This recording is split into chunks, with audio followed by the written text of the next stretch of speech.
Did you know Earth has a second moon? It might not be as grand as our well-known celestial companion, but it's a fascinating little wanderer in its own right. In 2016, a small moon-like object named Kamo-Oalawa was discovered orbiting Earth in a peculiar corkscrew trajectory.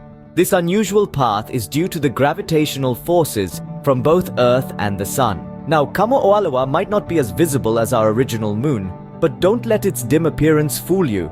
It's believed to be a piece of lunar debris that broke away from the moon, becoming what scientists call a quasi-moon. Imagine that, a fragment of our beloved moon, spinning its own path around us.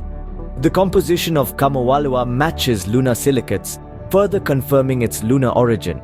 It's also a bit of a transient visitor. Kamo-Oalawa is expected to remain in Earth's orbit for about 300 more years before it drifts off into the vast expanse of space. It's a sobering thought, isn't it? This second moon of ours, born from our first, will eventually leave us to perhaps join the orbit of another celestial body or simply wander the cosmos. So, to summarize, Earth does indeed have a second moon, albeit a temporary one.